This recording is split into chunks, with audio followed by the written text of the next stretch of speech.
So, good evening, participants. So today in the Advanced Materials Chemistry course, in the Functional Materials subsection, we will start with magnetic materials.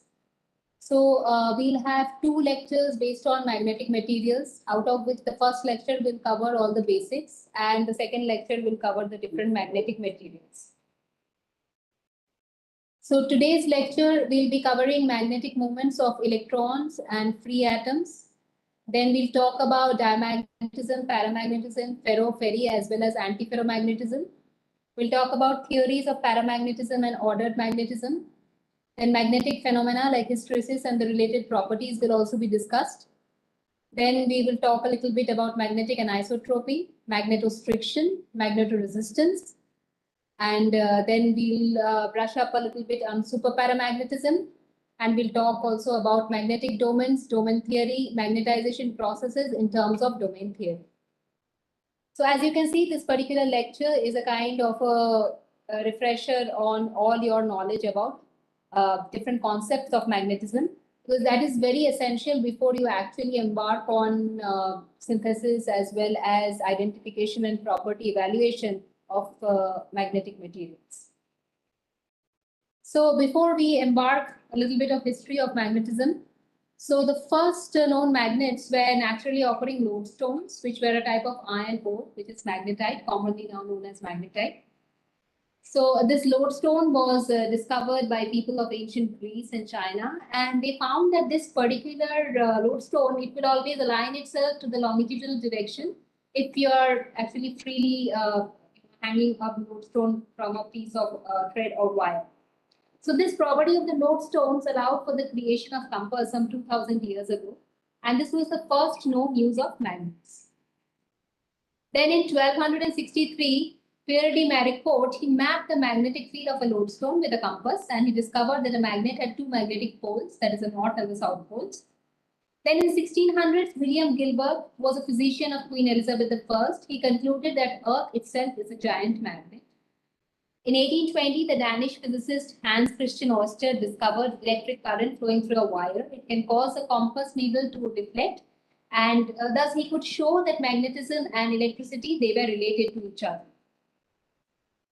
Then in 1830, Michael Faraday and Joseph Henry, they independently discovered that a changing magnetic field produced a current in a coil of wire. In the 19th century, James Clerk Maxwell, he was a Scottish physicist, and he mathematically unified the electric and the magnetic forces, and he also proposed that light was electromagnetic radiation. Then in the late 19th century, Pierre Curie, he discovered that magnets lose their magnetism above a certain temperature, and this later came to be known as something which is Curie point, which we'll be discussing in detail later.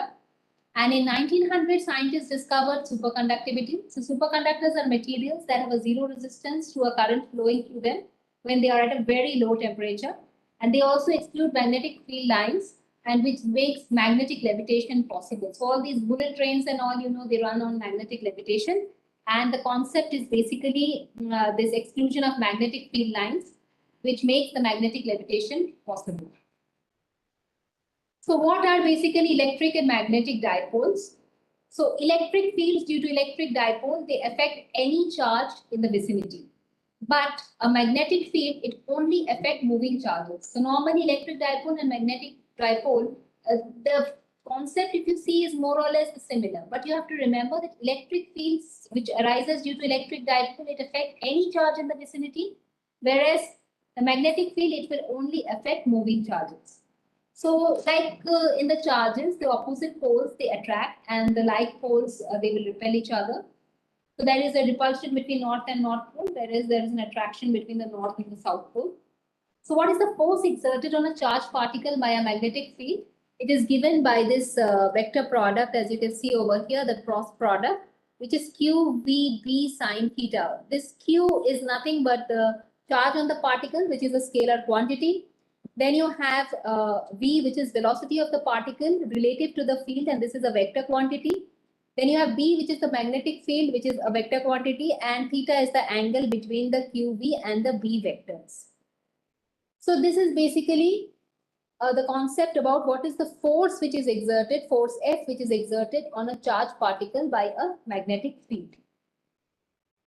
So now let's find out the units. As I said, F is equal to QV B sine theta. So force is given in newtons. So 1 Newton is nothing but the charge which is given in coulombs over here. Your velocity is coming in meters per second. And then the B value is given in something which is known as the magnetic field value is given in Tesla.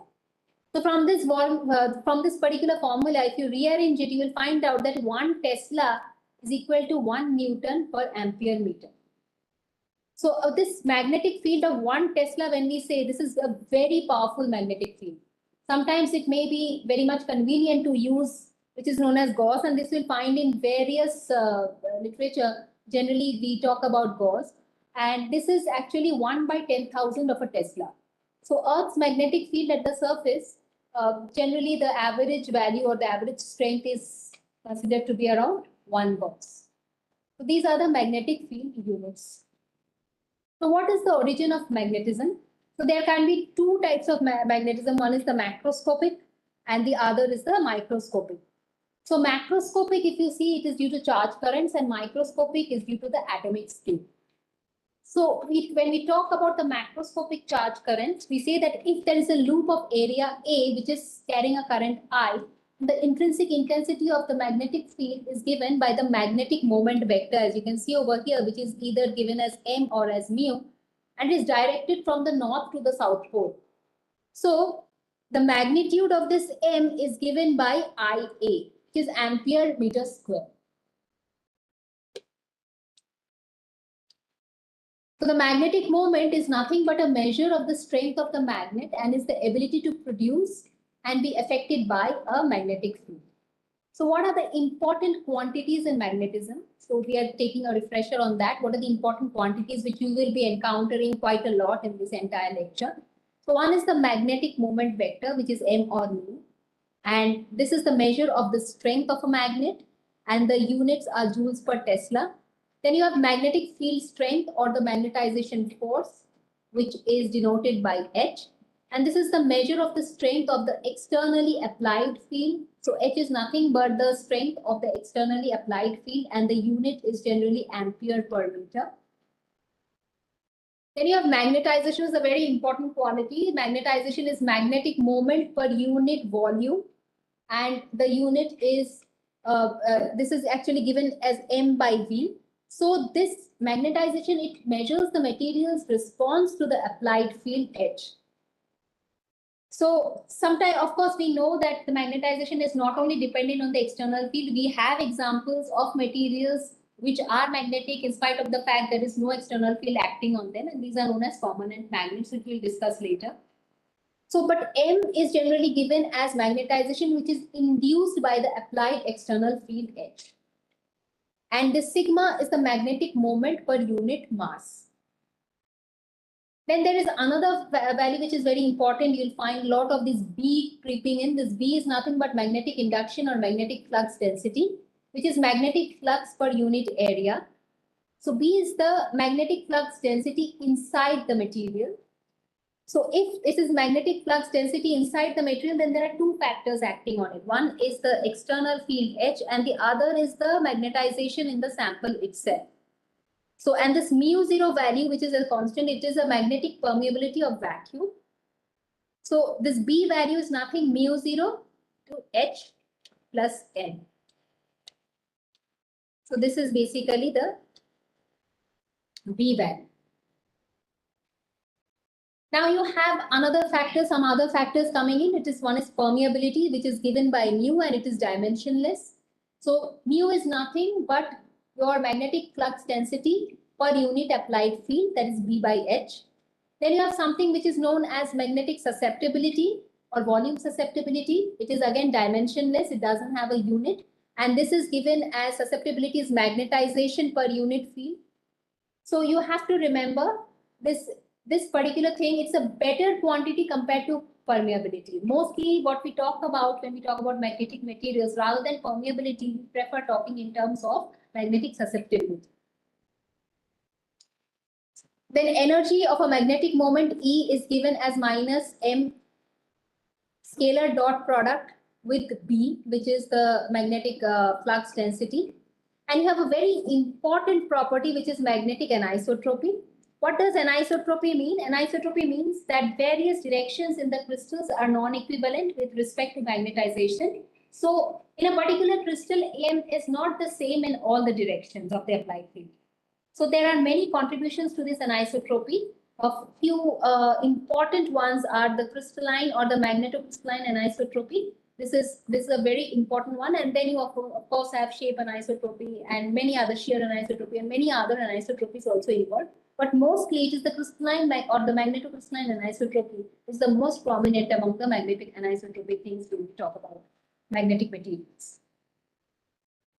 So what is the response of a material to a magnetic field? So this we know by magnetic susceptibility. As I said, it is delta M by H or given as M by H.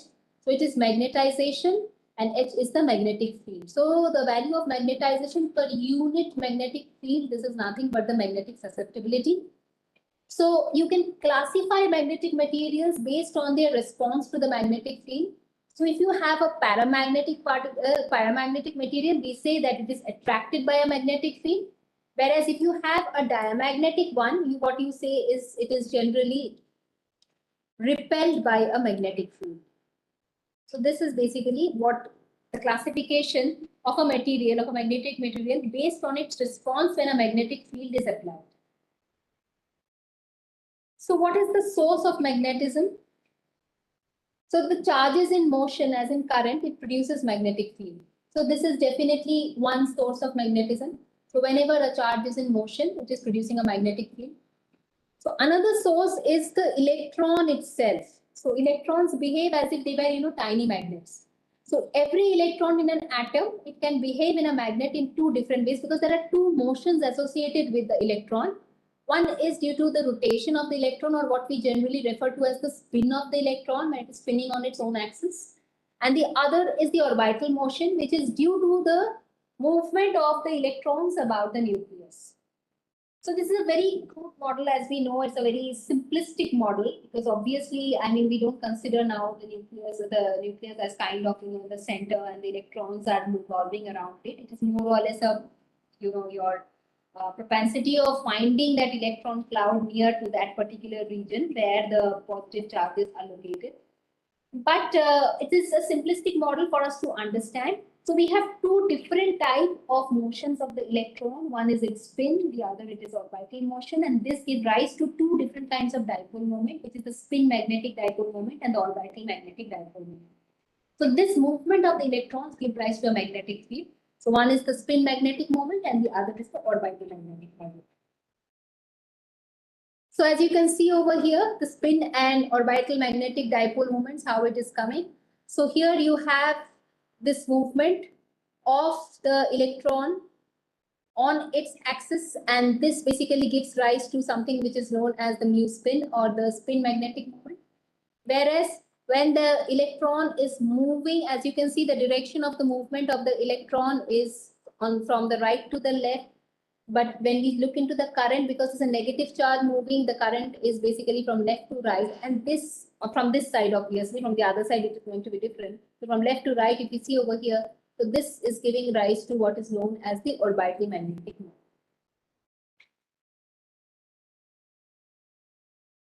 So as we are discussing the origin of magnetism, so you have origin of magnetism due to electrons. So as I have discussed, there is orbital motion of electrons, there is spin of electrons, and there is one more effect, a very, very minute or weak effect, which is due to the spin of the nucleus.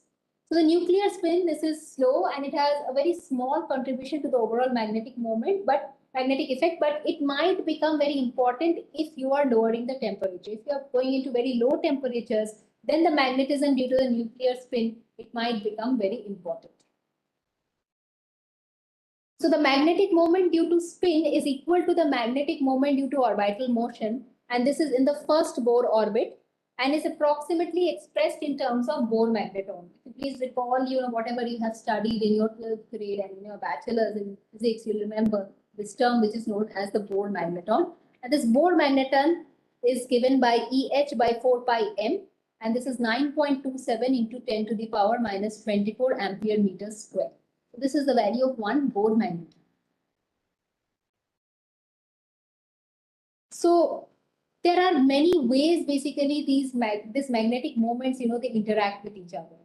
So you can have direct coupling. So the spin, orbital as well as nuclear moments which are localized in an atom, they may directly interact with moments of the neighboring atoms, and this gives rise to something which is known as direct coupling. Then you also can have mediated interaction.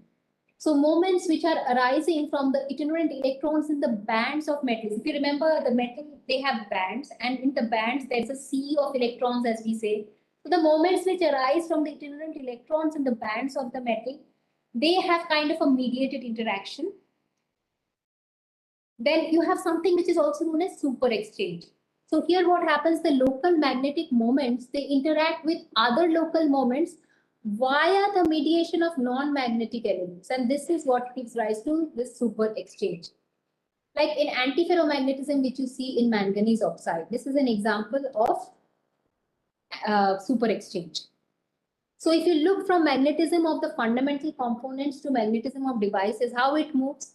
So fundamental components of magnetism are mu, or the magnetic moment arising due to the electron's orbital motion. You can have magnetic moment arising due to the electrons spinning. You can also have a small contribution to the magnetic moment which is arising due to spinning of the nucleus. All these put together with this different kind of coupling and interactions, it gives rise to magnetism of the atoms, which will combine together to give you magnetism of molecules. Atoms and molecules in the solid, it will give you magnetism of solids, and then you can have different kind of hybrids which are which are kind of synthesized, and these hybrids gives rise to something which is known as giant magnetoresistance, and they have a lot of application. So in our next lecture, we will be talking about a lot about this GMR kind of materials and their applications. So please remember the different interactions which are happening. So you have spin and the orbital motion, and this interaction is weak. You have spin and the lattice, the solid lattice, there is an interaction which is again weak, but the lattice and the orbital motion, this particular interaction is strong. So having an idea about the different kinds of interaction, whatever we are having, when we are moving from magnetism of the fundamental components to magnetism of devices. Now, there are certain other parameters we need to comprehend when we are talking about magnetism in solids. So, which is the effect of the external magnetic field. So, diamagnetism and this polyparamagnetism, these are effects of external magnetic field, and they do not arise independently from fundamental atomic entities. So, when we say a material is diamagnetic or when we say it is paramagnetic, it is definitely due to the effect which the external magnetic field is having on that particular material. The other is effect of temperature. So there are certain materials, as I said, whether you apply field or you don't apply, they have a huge amount of magnetic moment in them.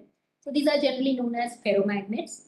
So these ferromagnets, when you are applying, high temperature, then the ferromagnets gets converted to paramagnets.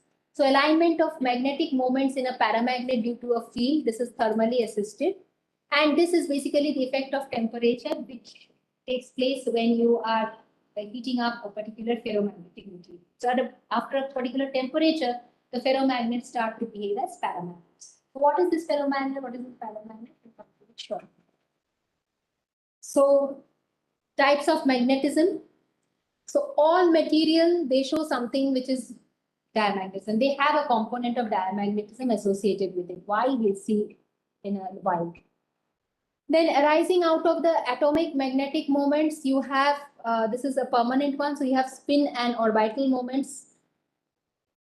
Then you have some non-interacting atomic moments, which is basically the Curie paramagnetism. And then you have interacting atomic moments. So these are basically ferromagnetism, ferrimagnetism, and antiferromagnetism. So when you are having magnetic moments which are arising due to the atomic origin, then you can have non-interacting atomic moments, which is basically nothing but the Curie paramagnetism. Whereas if there are interacting magnetic moments, then you have ferro, ferri, and antiferromagnetism. And when you're talking about the band structure of the metals, there are a few other types of magnetism involved. So one is the polyspin paramagnetism. you have band ferromagnetism, and you have band antiferromagnetism. So in our class, we'll be mostly concerned with the left-hand side. This part we will not go in details.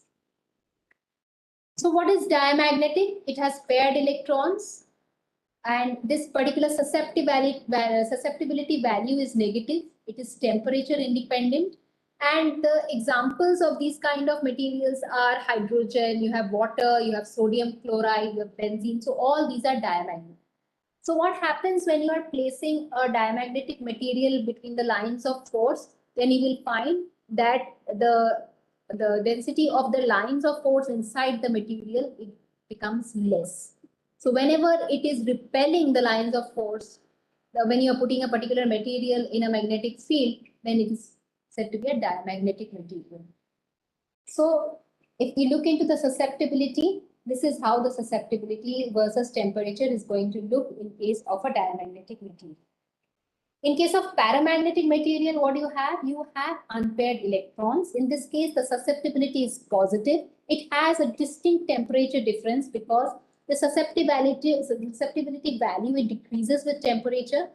And the particular materials which kind of show paramagnetism are oxygen, copper sulfate, and diphenyl picril hydrazide. So these kind of materials, they show something which is known as paramagnetism. So when you put a paramagnetic material in between a magnetic field, you will find that there is an increase in the lines of force. It kind of attracts the lines of force to pass through itself. So these kind of materials are known as paramagnetic. And if you look into the susceptibility versus temperature plot in this case, you will find that there is an exponential decrease as you increase the temperature. The susceptibility value, it exponentially decreases. So these kind of materials are known as paramagnetic materials. And this particular relation, this is known as Curie's law, where chi is equal to C, which is the Curie constant, and T is the temperature. So how do you understand diamagnetism? This is based on Lenz's law. So if the electrons are paired in the same orbital and they move with a velocity v, what happens? It is moving with velocity v2 on this side, v1 on this side, and this velocity, it cancels each other's magnetic moments, m. So you don't see anything. Whereas when you are increasing the magnetic field B, so the effect of an increasing magnetic field B on the magnetic moments, what happens is, suppose M1 increases and the M2 decreases, because this is reinforcing and this is kind of decreasing. So the net magnetic moment, what happens is, it is opposing the field which is B.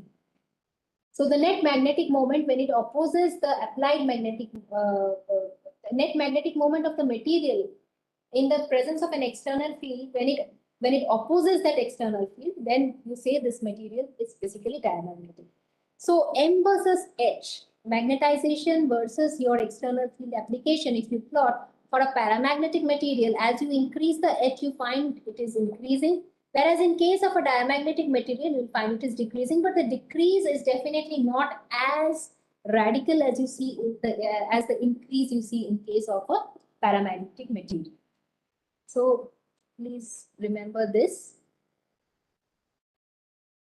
So now, what is exactly paramagnetism? So there are two distinct types of paramagnetism, as I've already discussed. One is the one which is arising from, the origin is from the atoms and the molecules, which have a net magnetic moment. And the other one which is arising due to the band structure of the metal. So this is known as polyspin or weak spin paramagnetism. So please remember, the net magnetic moments within the atom and molecule, they do not cancel out, then the material is supposed to be paramagnetic. So oxygen has a net paramagnetic moment, we say mu, of 2.85 magneton per molecule. So see, many electrons are making up the atom. There are many electrons in the atom. But you have to see that most of these moments, they cancel out because they are paired with each other. They are having opposite spins and they are paired with each other. So what happens is, there are only few unpaired electrons left and they actually contribute to the magnetic moment. So whenever there is no external field present, normally what happens is, these magnetic moments, they are all pointing at random directions. And so the magnetization of the species, the net magnetization, is nothing but zero.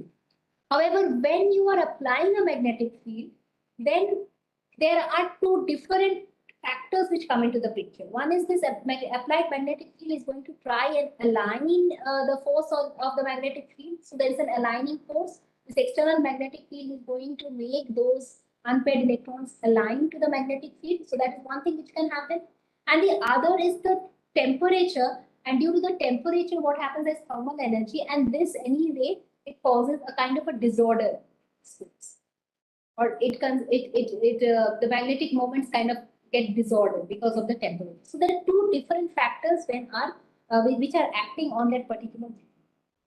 So the combined effect of these two factors is there is only a partial alignment of the magnetic moments, and the susceptibility of paramagnetic materials has a small term. So oxygen generally has a susceptibility value of around 1.36 into 10 to the power minus 6 meter cube per kg. So you can see the paramagnetic value or the paramagnetic susceptibility value is quite less. It is never because there is only a partial alignment of the magnetic moments because the thermal factor is always working. So the two types of these paramagnets, it can be differentiated.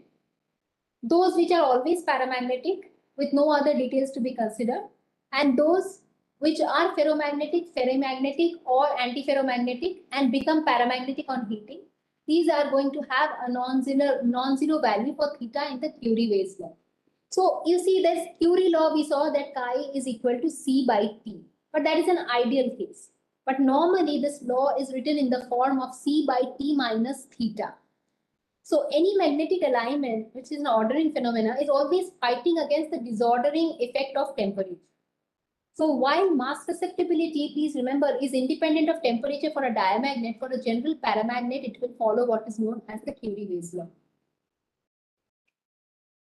So what happens in this particular case is when the chi-m, as I said, is the mass susceptibility, C is the Curie constant, and theta is the unit of temperature, and it is a measure of the interaction of the atomic magnetic moments.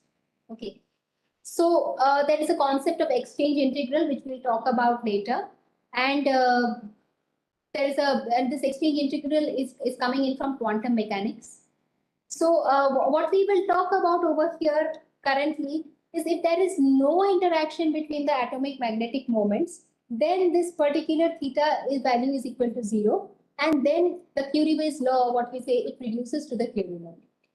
So the variation of the susceptibility for these kind of materials, you can see over here. So when you are having a Curie-Weiss law being followed, look into the particular plot. You are having chi-m versus temperature starting from point 0. The origin is 0. So if your particular material is following this particular curve, so then what you have over here is a theta value, and this is following the Curie-Weiss law. Whereas in case of the Curie law, you will find that it is almost approaching the 0 value. So in the Curie-Weiss law, what you have is a positive value of theta. It can also be negative when you are having an anti-ferromagnetic kind of material. For a ferromagnetic material, this theta value is generally positive. And diamagnets, they have a small negative susceptibility, which is basically constant. It does not change with temperature. So now we were looking into what is this ferromagnetism, ferrimagnetism, and antiferromagnetism. So in case of ferromagnetism, what you have is this magnetic moments, they are all aligned with each other. In antiferromagnetism, so examples of ferromagnetism are iron, cobalt, chromium oxide. Antiferromagnetism, you'll also find in chromium, ferrous chloride, manganese oxide. So here what you have is this magnetic moments which are in opposite direction. The adjacent magnetic moments, they are in opposite direction and they are kind of cancelling each other. So this is antiferromagnetism. Whereas in ferrimagnetism, what you have is though you have magnetic moments which are opposing each other, their magnitude is very different. So there is going to be a resultant magnetism in a ferrimagnetic material, though it is not going to be as strong as that you observe in case of a ferromagnet, and neither is it going to be as less as you see in case of an antiferromagnet. So the Curie-Weiss law, as I said, now from chi is equal to C by T, which was the Curie law, followed by the Curie-Weiss law, where we were talking about ferromagnets, which is T minus theta. Now you are also coming to Curie-Weiss law, where C by T plus minus theta, because it is also taking care of your antiferromagnetism. So now if you look for a paramagnet, if I'm plotting 1 by chi versus t, what I have is basically a straight line which is passing through the origin. In case of a ferromagnet, you have a straight line which is not passing through the origin but has some positive value in the temperature axis. So this is the Curie temperature, which is denoted as Tc. For an antiferromagnet, what you have is basically, again, 1 by chi versus t. This line is not passing through the origin, but it has a temperature value which is kind of negative. And this temperature is known as the Néel temperature. And in case of a ferrimagnet, what you find is you do see a partially straight line which is coming in 1 by chi versus t, but there is a small, as you can see, a small curvish thing which happens when basically this material, you are extrapolating this plot to the temperature axis. So this indicates when you are having a 1 by chi versus t plot which looks somewhat like this, you know that this material is showing ferrimagnetism. So now a very important quality of a ferromagnet is its magnetic hysteresis. So what you have is when you are increasing the magnetic field, whatever you are applying, so it will increase. So it increases. As you can see over here, it reaches a saturation value. Now, if you bring down the magnetic field, if you are bringing down, what happens? It doesn't reach zero. When the magnetic field is zero, you have some residual magnetization still left in the sample, and this is known as remanence. So now if you apply a magnetic field in the opposite direction, only then basically your magnetization value, it reduces to zero, as you can see over here. And wherever it is cutting that particular axis, this is known as the coercive field. You keep on increasing the magnetic field in the opposite direction. It again reaches a saturation value. And again, when you are bringing it back to the positive value, it will go up somewhat like this. So this is nothing but what is known as a hysteresis loop. And this you will find is a very common thing in case of ferromagnets. And why this happens? Because of the alignment of the magnetic domains.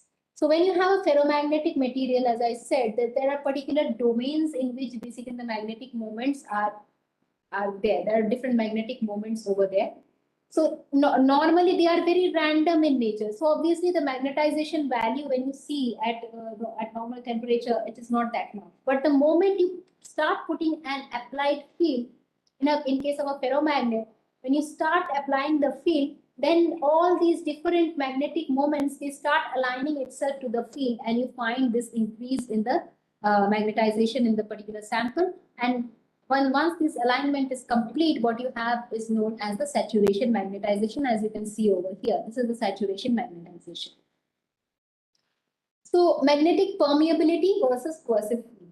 So now if we apply sufficient magnetic field to produce complete saturation inside the ferromagnet and then start reducing the field back to zero, we find that a zero applied field, some residual magnetization is there, as I mentioned when I was discussing the plot earlier. So that is the remnant induction, which will remain, and it will take a significant field, which is known as significant amount of field in the opposite direction, which is the coercive field, to completely demagnetize the material. So please note that materials that have a very large magnetic permeability, which corresponds to very large saturation magnetization, they generally exhibit very small coercive field and vice versa, as you can see from this particular plot. So here different materials have been tested.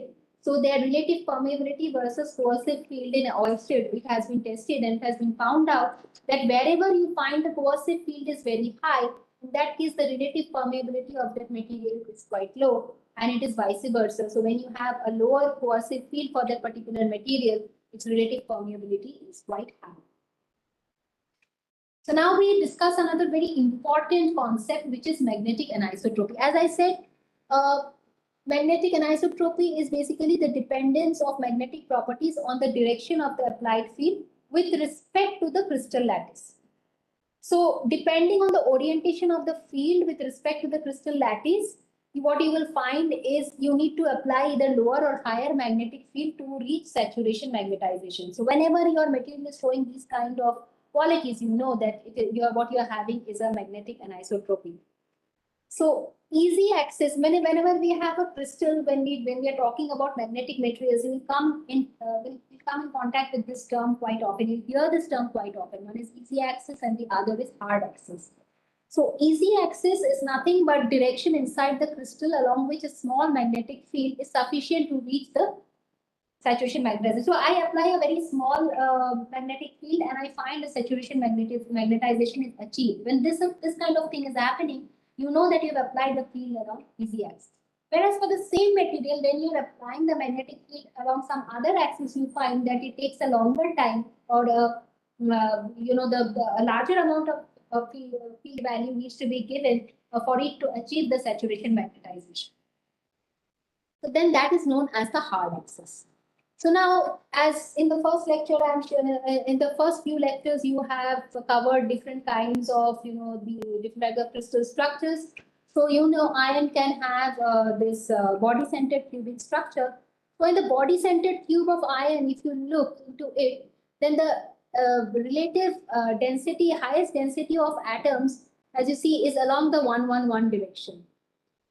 So this 1-1-1 direction, because it has the highest amount of atom density, it is going to be the hard axis for this particular material. Whereas if you are looking into the 1-0-0 direction, in that particular case, you will find that the atom density is the lowest in the 1-0-0 direction. So if that is the case, then this is going to be the easy axis. So when you are applying an external field around 1-0-0 direction, saturation magnetization is achieved at a much lower value, as you can see over here, compared to when you are having the hard axis, where you can see the corresponding edge value is here. So this will show that this particular material, basically along the easy axis, the saturation magnetization is achievable at a very low applied external field, whereas in case of a hard axis, you need to apply more amount of the field. So this you can verify using different kind of crystal structures. Like for the face-centered cubic nickel, it is the 1-1-1 direction, which is basically the lowest pack direction, and it becomes the easy axis in this case. So in BCC, this was the hard axis, whereas in case of FCC, the 1-1-1 direction, it becomes the easy axis, whereas the 1-0-0 direction, it becomes the hard axis. And the same thing is reflected in this particular graph, as you are seeing over here. Whereas for the hexagonal cubic pack cobalt structure, it is the 0-0-0-1 direction, as you can see over here, the 0-0-0-1 direction, as you have marked over here, you can see that is the easy axis, whereas the 1-0-0-0, that is basically the hard axis, because it has the highest atom density on this particular axis. So for cobalt, this 0-0-0-1 is the easy axis and the 1-0-0 is the hard axis. So now for material with a single easy axis, which is perpendicular to the hard axis, that is cobalt, the energy which is associated with the magnetic anisotropy, it is given by this particular equation, as is shown over here. So you can see this is basically sigma from n equal to 1. So it is a summation from n equal to 1 to infinity, k u sine to the power 2n theta. So you can of course expand it, and it will be equivalent to almost, because these other factors, they generally we don't consider because they are quite negligible. So you have k u1 sine square theta. Now this theta is the angle between the magnetization of the material and the easy axis, and k un are nothing but the anisotropy constant. So this is basically the energy which is associated with the magnetic anisotropy of a particular material. So typical measurements, what we do when we are having a magnetic material is, first we will measure magnetization versus field, and we will see basically how this particular, when we are having this kind of lattice structure, when we are applying a field which is perpendicular to the magnetization axis and one which is parallel to the magnetization axis, how this M versus H plot is going to look. And if it is looking different, like for the perpendicular one, we are having a hysteresis loop which is somewhat like this, whereas in case of the parallel one, it is somewhat like this, then you know that definitely this material has a easy and a hard axis. Now, for a cubic material which has 3 easy axes, the anisotropic energy is written as EA equal to K1 alpha 1 square alpha 2 square plus alpha 2 square alpha 3 square and alpha 3 square, alpha 1 square. And then also you have another value K2, alpha 1 square, alpha 2 square, alpha 3 square. So this alpha is nothing but cos theta, and theta is the angle between the magnetization and the easy axis. So this is for a cubic material which has 3 easy axes. So the anisotropy energy, I will not go into the details of it, but for different kind of crystal structure, there is a particular value of anisotropy energy, and this particular is in case of a cubic material. So what is the physical origin of this magnetic anisotropy? It is the interaction of the mean exchange field and the orbital angular momenta or momenta of the atoms or ions in the lattice. And this interaction is referred to as the spin-orbit coupling. So what you should remember is the magnetic anisotropy arises because of the spin-orbit coupling. So as you can see, as and when you change the magnetization angle between your magnetization and the easy axis, in that case, this is how the anisotropic energy is going to change. So it is going to increase and then it is going to decrease, and this delta E value or the anisotropy energy value is given as a product of Ku and V, where Ku is your anisotropic constant and V is nothing but the volume. So this is the volume of the particular material. So V is nothing but your volume. So now we have to derive a hysteresis loop for a single domain ferromagnet. So what is a single domain ferromagnet? That in that particular domain, you have one easy axis and you have a magnetization of the particular material. So we start with an anisotropic with single easy axis. So this has a single easy axis, this particular material. It is a single domain ferromagnet.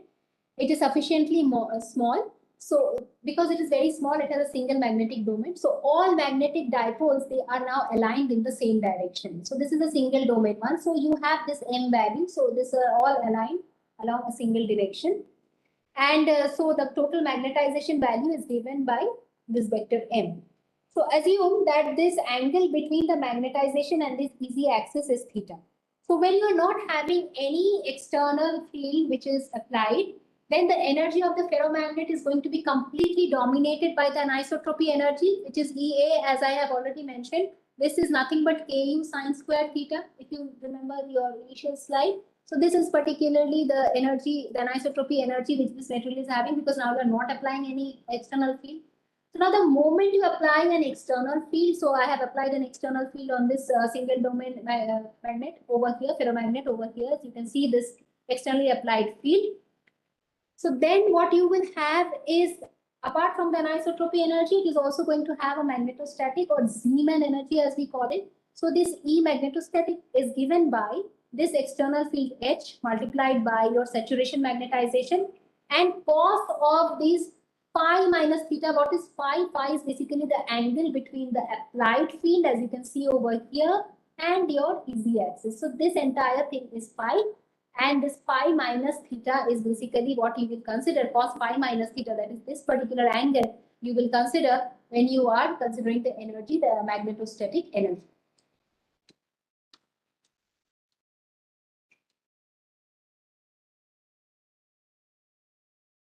So now then what is the total energy? So the total energy is basically your addition of your anisotropy energy and magnetostatic energy, and so this is given by this. So now there are two important special cases you will consider for the direction of the magnetic field along the easy axis as well as along the hard axis. So now when there is a hard axis magnetization, that phi value is going to be 90 degrees. So this E value, when you are giving this E value for a hard axis magnetization, this total energy is going to be nothing but Ku sine square theta plus HMS sine theta, because cos phi minus cos theta is nothing but cos phi cos theta plus sine phi sine theta, if you remember your trigonometry. So then in this particular case, this is going to be the hard axis magnetization energy. Now, we have to find out from here this particular angle where there is minimum energy. The angle theta that minimizes the energy when you are having this hard axis magnetization. So for that, when you're finding minimums, and dE by d theta has to be 0. So if you do that, you will find this theta value has to be plus minus pi by 2 plus pi n. So either it has to be parallelly applied or it has to be anti-parallel, or it has to be anti-parallel to that of the magnetization value, magnetization direction. Now, for it to have a minimum energy, then this d squared E by d theta squared, that has to be greater than 0. And for that, you have two limiting conditions. You can solve it, though I have given it, you can actually solve it on paper and pen when you are revising through the lecture. And you will find that for this particular, equation satisfied, the H value, it has to be in between minus 2Ku by ms and plus 2Ku by ms. So the only way this above conditions can be satisfied is if this HA value or this anisotropic field value, it is 2 Ku by ms, and so Ku value is HA by ms by 2. So HA is nothing but the anisotropic field. So field at which the magnetization reaches saturation. For fields below the anisotropy field, from the equation dE by d theta, where we have already told you that this is this particular equation. Now this also has to be 0, this also can be 0. So for the component of magnetization which is parallel to the applied field, we find that sine theta is nothing but minus m by ms. So from where this is coming? The sine theta is equal to minus m by ms. So substituting this, what you will do is you substitute this into the previous equation that is over here. And when you are substituting it, what you will find is this m value, this magnetization value is the saturation magnetization value given by, and this is multiplied by your external field divided by the external field or the anisotropy field, that is the field which you require to have the saturation magnetization. So this essentially means that when you are plotting M versus H for a hard axis magnetization, it changes linearly with the applied field until it reaches saturation. So it is going to be a straight line. So when it is a hard axis magnetization, it is just going to be a M versus H plot is just going to be a straight line. Now, when I talk about easy axis magnetization, in this case, the phi is equal to 0. So ultimately, your energy value for the easy axis magnetization, it is going to be Ku sine squared theta plus HMS cos theta in this case, because obviously now the phi is 0 over here. So this will be now only your cos theta. So now if you find the angle theta that minimizes the energy in this case, you will find that it is this value. So in this case, either sine theta can be equal to 0. So theta will be pi n. So again, it has to be either parallel or anti-parallel to the applied, the external field has to be either parallel or anti-parallel to the magnetization direction. And if you are satisfying this condition, that is d square theta by d theta square, which has to be greater than 0. In that case, the H value is again going to lie between 2 Ku by ms to minus 2 Ku by ms. And energy will be minimized for all magnetic values for the coercive field Hc equal to 2 Ku by ms. So all of these fields will yield a saturation magnetization. So this results in an ideal rectangular shape of the hysteresis loop. So from the expression of the coercive field over here, what you see is Hc is equal to 2 Kmu by ms. It is obvious that materials with high saturation magnetization will have low coercive field until they have a really high anisotropy. But if you have a given particular anisotropy constant, then the saturation magnetization value and the coercive field, as you can see, they are anti to each other. So this is basically the idea. So now, if whatever derivation we had done in the previous two slides, if you are putting it on pictorially, then what you have is basically when you have a hard axis magnetization, as I said, the M versus H is looking somewhat like this. This is this particular line. Whereas when you are having ideal hysteresis loop, when there is something, the magnetization is occurring along the easy axis, then what you should get is this kind of a square. So this is your nothing but your ideal hysteresis loop. I hope this is clear to all of you. So this is how you get. So when phi is equal to 90 degree, it's along hard axis. This is, you can see only this line. Whereas when it phi is equal to 0, that is along easy axis, it is this rectangular plot, which is your ideal hysteresis loop. But obviously, you don't find this kind of ideal hysteresis loop. It looks somewhat like those curves which I showed you. So permanent magnets, so they have a very high coercive field, they have very high remanence, and they have very high Curie temperature. Transformers, they generally use soft magnets, so they have low coercive field and they have a low remanence value also.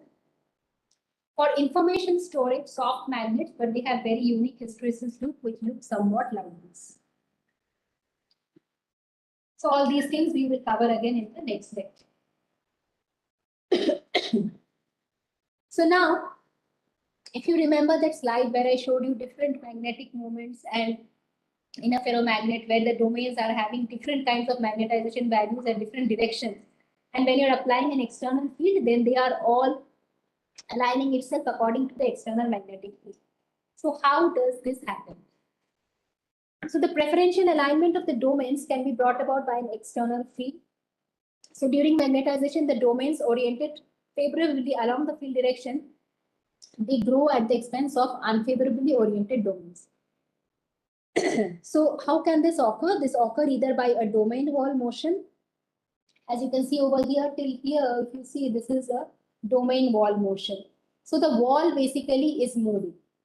And the other way it can occur is by rotation of the magnetization of the domains. So the external magnetic field tends to align the misoriented spins in the domain wall, leading to its displacement. And these processes can occur simultaneously as the field increases. Now, the rotation of this spin, if you remember, is opposed by increase in the anisotropy energy, which can be due to magnetocrystalline anisotropy, shape, or stress. So during rotation, all the spins, they need not be parallel to one another. And the actual picture will be a little more complicated, but for simplification says, as I showed you, that all of these spins are kind of parallel to each other. So domain-related mechanisms operative during magnetized process. So as you increase the field, what you find is the initial increase is due to the domain wall motion. And later on, when you increase the field value, then whatever happens over here, this is due to the domain wall rotation. So if you see, the magnetization increase is very sharp from here to here within a very small applied field by domain wall motion. But then you have to apply really very large amount of external field for the magnetization value to increase from this to this point because of the domain wall rotation, which is kind of opposed by the increase in the anisotropy energy or the magnetocrystalline shape or stress anisotropic energy. Now let's look into the effect of temperature. So spatially correlated collective quantized modes, they lead to demagnetization. So ferromagnets, as I said, they become paramagnet above a Curie temperature. So at TC, the susceptibility, it is becoming that Curie temperature, the susceptibility of that particular material is becoming infinite. And even beyond TC, there are, sometimes local clusters. So these are known as spin clusters. So when you are studying any magnetic material, you will find that you will have these kind of measurements which are known as zero field pool. And from there, you can find out whether your particular material is having the existence of spin clusters. So maximum magnetization is obtained when all the moments have parallel orientation. And this particular state corresponds to a magnetization which is M0 or sigma 0. So if you are plotting this sigma S by sigma 0 versus T by TC, you will find for a particular ferromagnet, this is going to lie on another. For different materials will have, if you are plotting sigma S by sigma 0 versus T by TC, they will all lie on the same, they will all kind of coincide with each other. They will approximately lie on one another for different materials. And when you are demagnetization a particular ferromagnet, the curve is going to look like this. So MS by M0, if you are plotting versus T by TC, what you will find is that at that particular temperature T, your magnetization is completely gone. So your magnetic moment, the saturation is 0.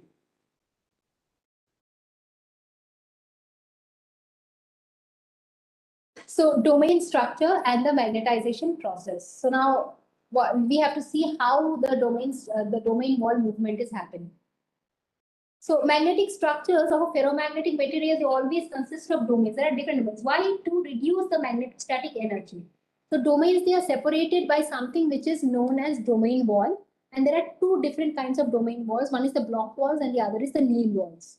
There are other types of domain walls also, like, cross-tie walls, but we generally don't, these are far more complicated. So in block walls, the spin vectors, they rotate out of plane in the domain wall, while in the Neal walls, they rotate in the plane. So let's look into the picture over here. The actual domain structure is generally very complicated, but here we have given a simplified diagram. So suppose it is a single domain particle, then what is going to happen? It is going to look somewhat like this. So you have only one net magnetization, which is shown over here as MS, the magnetic saturation. Now, this generally what happens, this is having a lot of magnetostatic energy. So to reduce that, in that bulk, it will generally give rise to different domains. So now the same material, if you see that it has been divided into domains. So you have these two domains which are having opposing moment to each other. So they are kind of, if you see the north-south and the south-north is basically opposing each other. And then you can have these, again, these different domains formed in this particular form.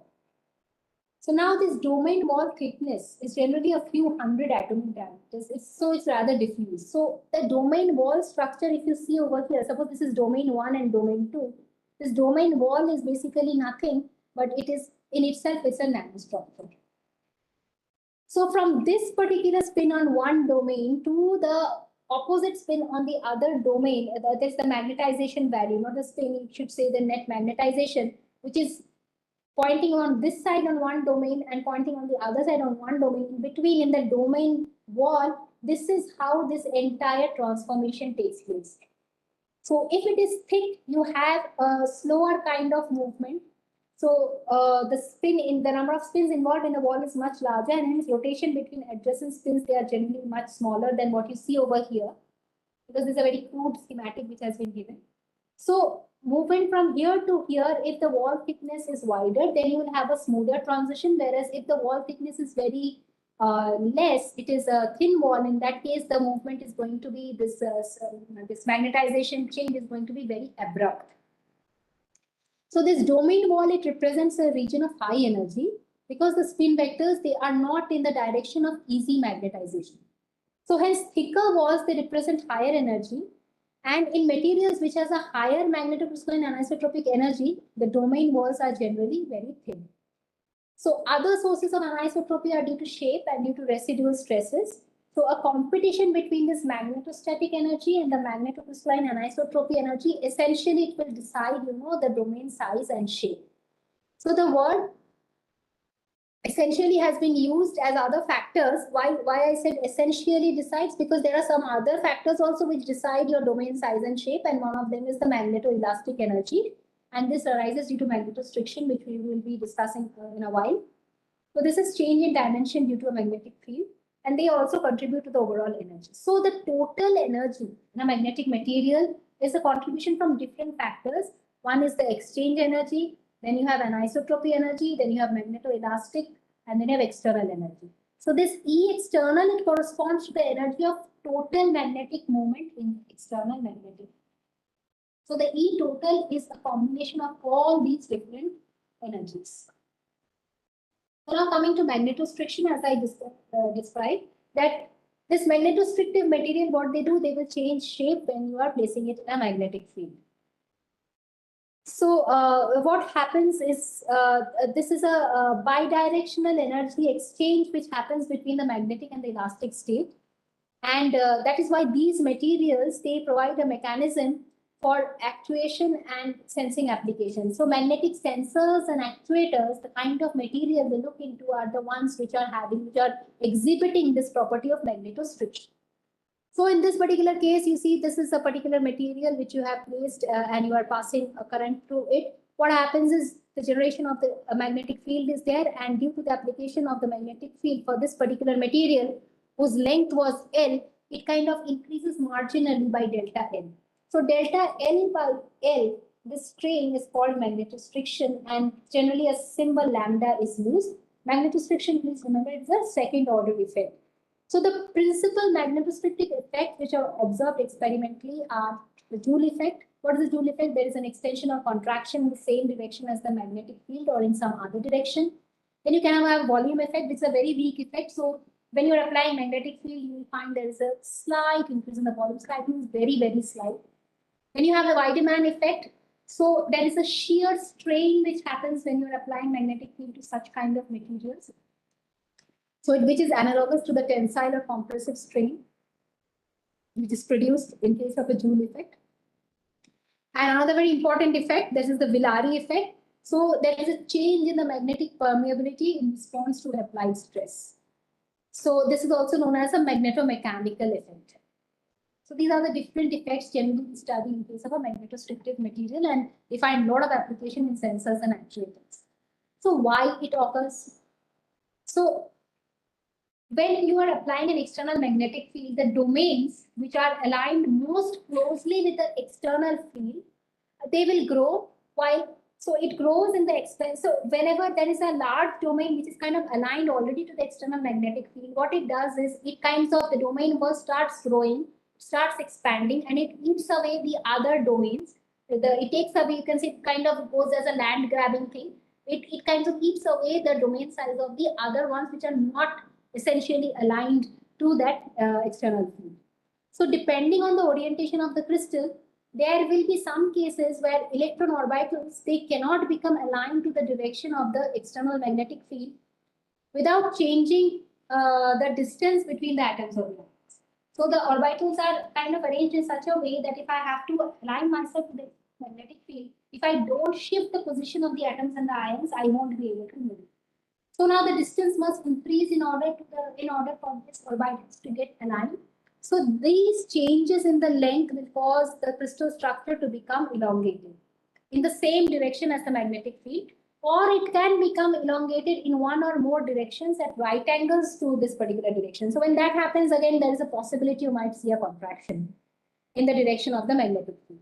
So this is how basically magnetostriction occurs, because to align, probably you don't have the electron orbitals, in the way arranged in the way by which that alignment can happen, and so you have to shift around the atoms of the ions, and this gives rise to an increase or decrease in the length.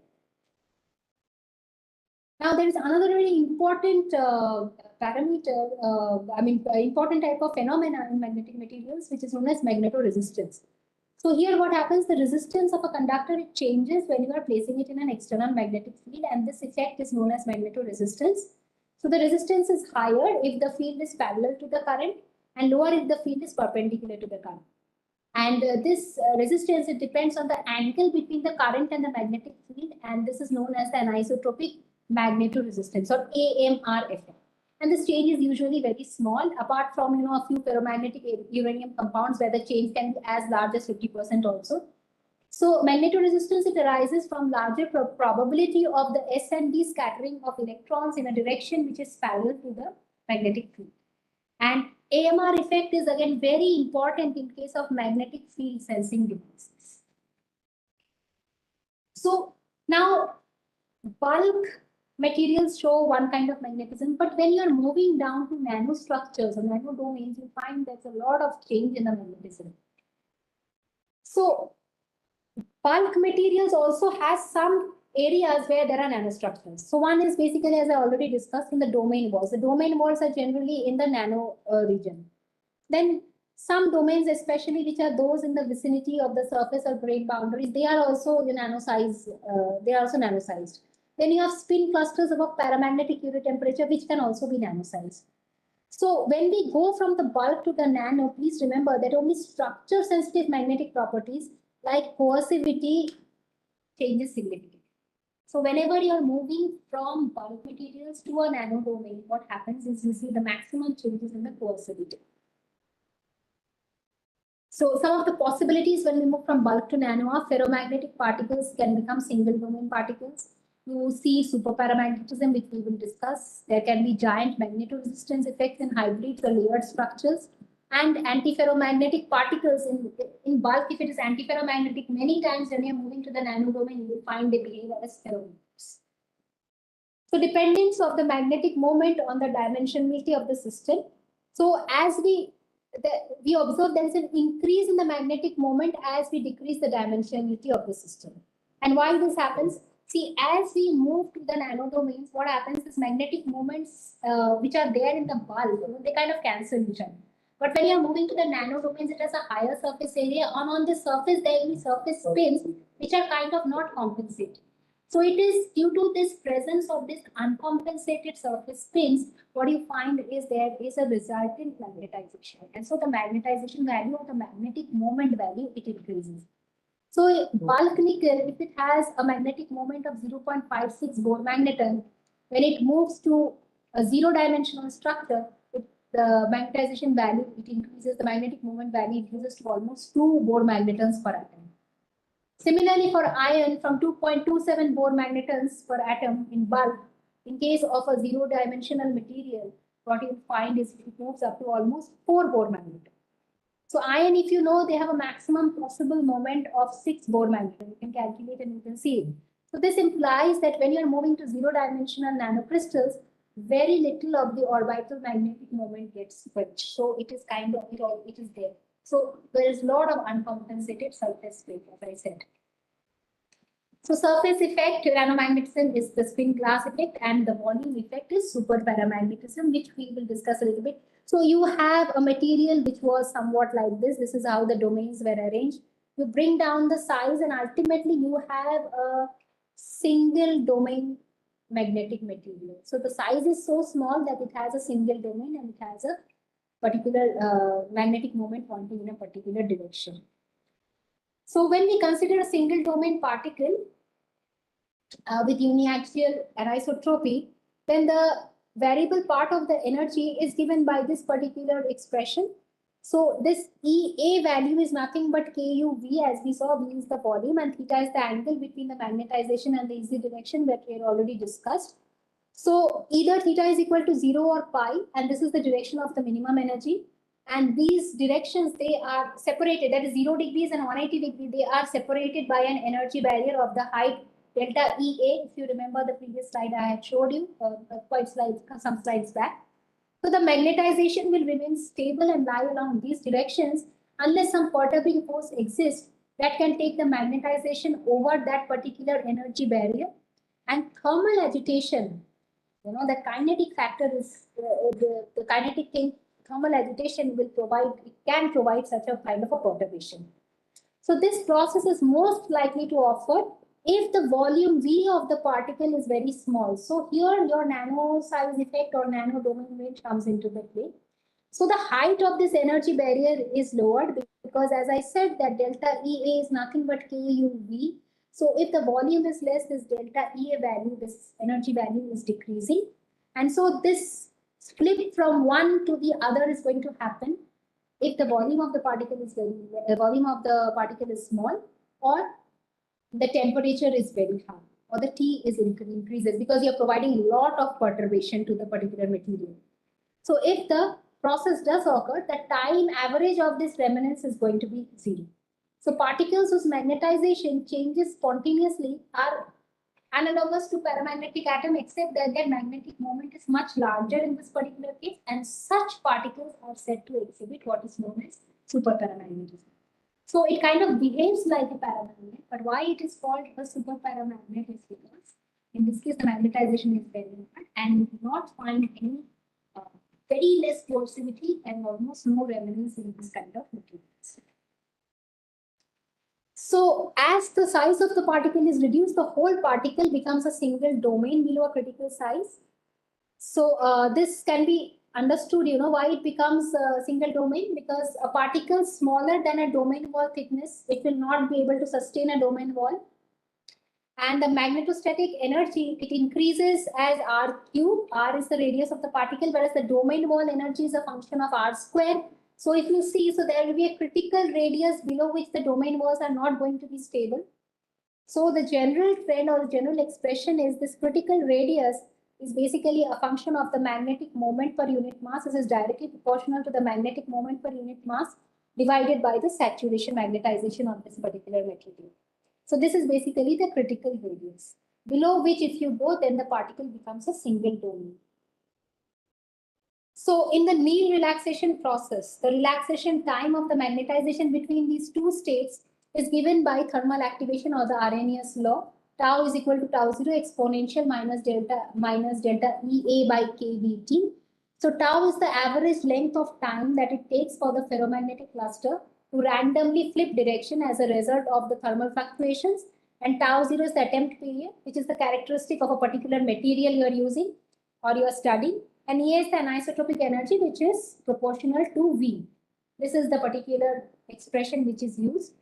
And this is the Ku is the uniaxial anisotropic constant, V is the particle volume, Hk is the anisotropic field, and Hk is defined by 2 Ku by Ms. If you go back to the previous slide, you will know how it was done. And Ms is the saturation magnetization of the particle. So now the particles are assumed to be non-interacting, and so the blocking temperature of this particular material, that is, if you look into this TB or the blocking temperature, so if you are feeding all these values, then what you will get is a kind of expression which somewhat looks like this, that TB by TBH, that is the external magnetic field which is applied, and TBH equal to 0, this is the particular expression. And typically what we have is tau 0 value is 10 to the power minus 9 seconds, and tau m is the measurement time, which is around 10 to the power 2 seconds. And so tau m is equal to tau 0 exponential delta EA by kBTB. And in this particular, say, if you are feeding in these values, 10 to the power minus 9 and 10 to the power 2, what you will get is that delta EA by kBTB is 25.328. So delta EA is nothing but 25 kBT. So this anisotropy or this change in the energy value is nothing but 25 times this kB and TB. TB is the blocking temperature, which is of the order of EA by 25 kB. And the fluctuations between these two states then become long enough to be observable on a laboratory time scale. So all what I said over here, it is more clear when you look into the graph.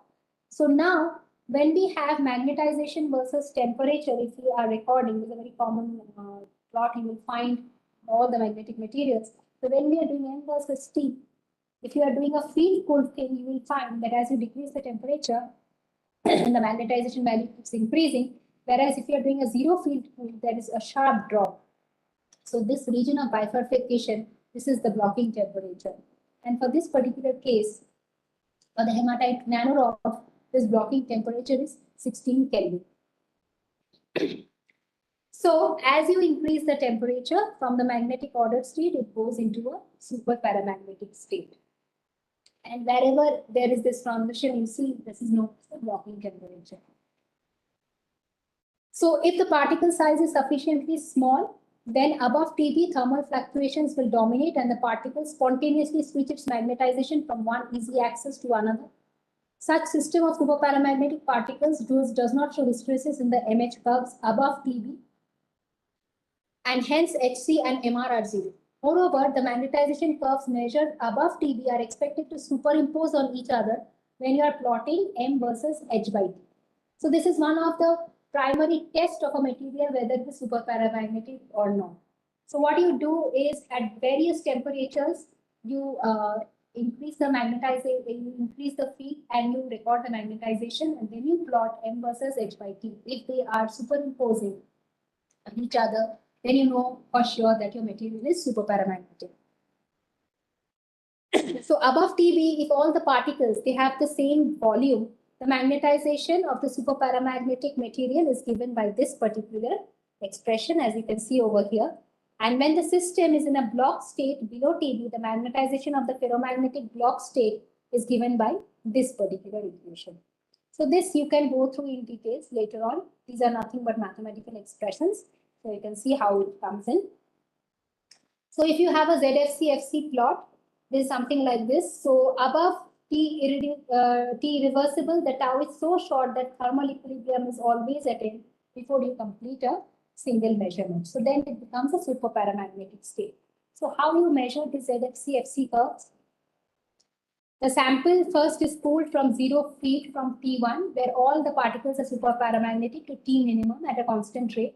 Then you apply a very small measuring field at T minimum, and then you heat the sample from this T minimum to high temperature, and the magnetization is measured. This particular plot is nothing but your ZFC, which is this.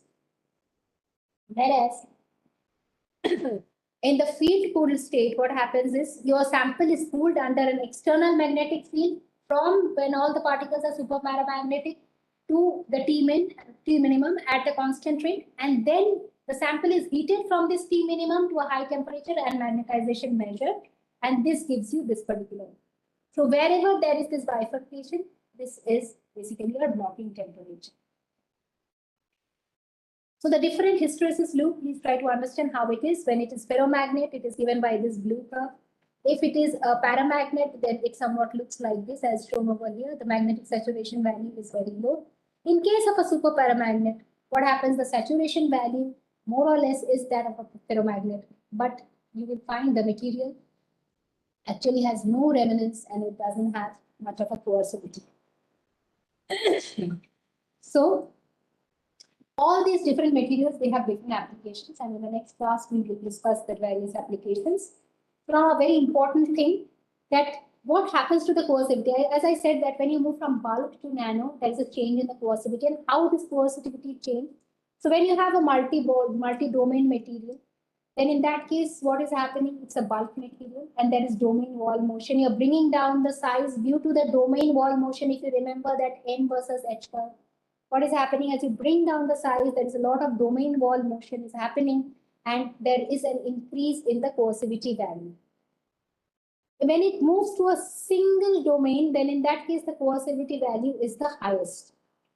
Then if you keep on now reducing the size even further, in that case, there is a decreasing coercivity with decreasing size. And then for a single domain, when you go up to a particular size of dp, this is basically, in that case, it has completely zero coercivity. So this is how the coercivity, it changes. So it starts from a particular value, it increases when it reaches single domain, and beyond the single domain, if you are still bringing down the size, then there will come a particular point when basically the material is not going to have any coercivity, and this is the point when you say that your material has turned superparamagnetic. So here basically what happens, that once this peak coercivity value is reached, beyond this, when you're decreasing the size, if you remember, then the thermal disordering effects, they have a major role to play. So when the thermal disordering effects, it can actually start fluctuating this magnetization, then in that case, the coercivity value is going to come down, and ultimately it is going to reach a point where there is going to be absolutely no coercivity in the material, and that is known as superparamagnetic state. So what are the applications of superparamagnets? We find them in hard drives. So the superparamagnetic limit refers how superparamagnetism limits the storage capacity of hard drive disks, that is HDDs, by setting a minimum size for the magnetic grain used. So what happens in hard disks, the data or bits, they are stored on platters of concentric track as a sequence of magnetization direction changes. So reading these platters refers to translating this magnetization into voltage, and writing is just the reverse process. So within a single bit cell, there may be many magnetic grains. Now, in order to decrease the transition noise, what you do is you keep on decreasing the size of the magnetic grains. But if the grain size becomes too small, because now you want to decrease the transition noise, so you will try decreasing the size as far as possible. And now with different techniques, you can decrease, but then what is the problem? Then superparamagnetism creeps in. And the moment superparamagnetism creeps in, the magnetic grains retain data by holding the magnetization given to them during the writing process. But if the grains are too small, then thermal fluctuations will cause the magnetization to change, and so then your data is going to get erased. So that is why the magnetic grain size, it actually controls how much of data storage can be done using a hard drive, and this is due to the superparamagnetism. Then in ferrofluids also, superparamagnetism, they have a role to play. What are ferrofluids? They are fluids in which evenly dispersed magnetic nanograins, they are suspended in a liquid. So ferrofluids have another mechanism aside from mean relaxation that changes the direction of the particle's magnetic moments, which is called the Brownian relaxation. and this causes the grains to physically spin due to collision with nearby particles. So if you are placing a ferrofluid in a strong vertical magnetic field, they will experience normal field instability. By trying to align their magnetic moments within the field lines of the external field and field lines of their neighbors, the magnetic particles move in lines along the external magnetic field lines, resulting in spikes which are formed on the liquid surface. So application for ferrofluids, they include heat transfers, such as in a loudspeaker for cooling the voice coil, and damping for increasing the viscosity of liquid flow due to an effect known as the magnetorheological effect. So these are the different applications of superparamagnets. Then you have magnetism in thin films or hybrids. So suppose you are depositing a nickel film on a copper 100 substrate. So where the thickness of the nickel film is greater than 7 monolayers, and the system behaves like a 3D Heisenberg ferromagnet. And below this 7 monolayers, it will behave like a 2D system.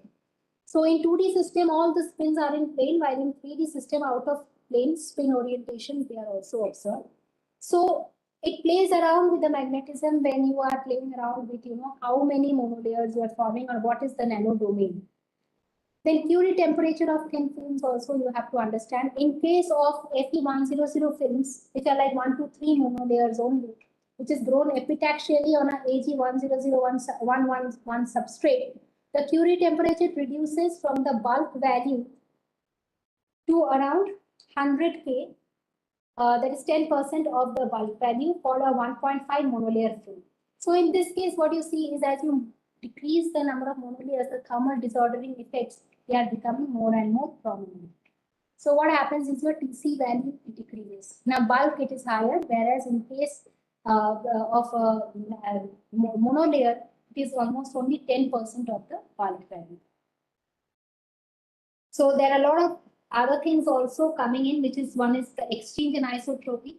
So in this case, what happens is due to exchange coupling of spins across an interface between a ferromagnetic phase and antiferromagnetic phase, there is a preferred direction for the field which leads to a shift in the hysteresis. So how do you explain this? So you have a ferromagnet and an antiferromagnet which are kind of aligned with each other.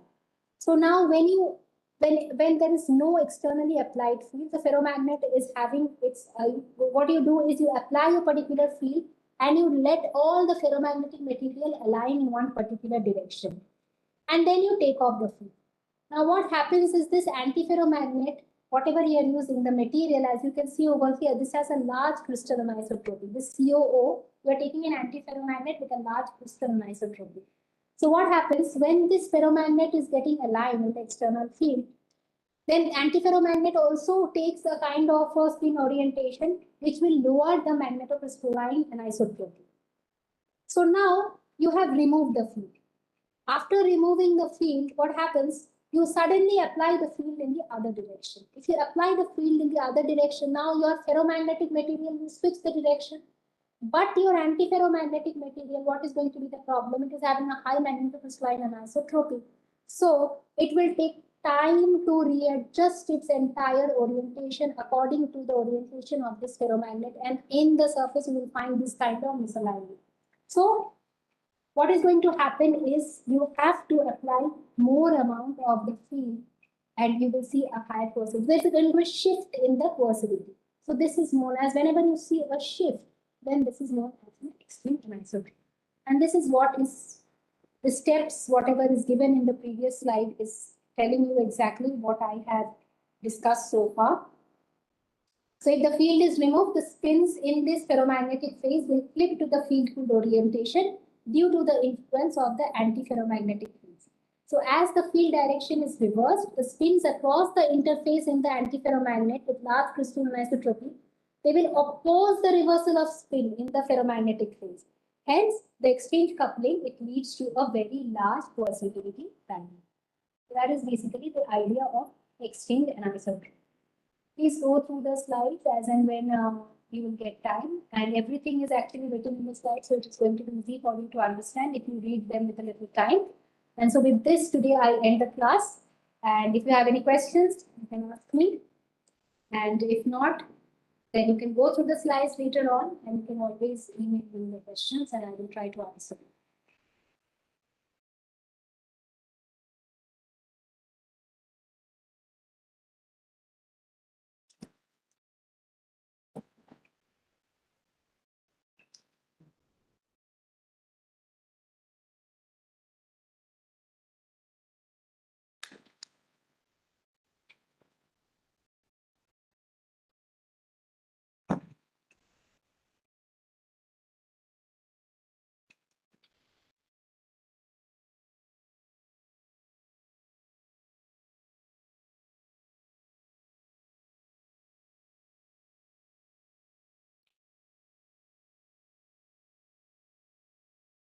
So if there are no questions, then I wish a good evening to all the participants and to all those logging in later on. A good day to you.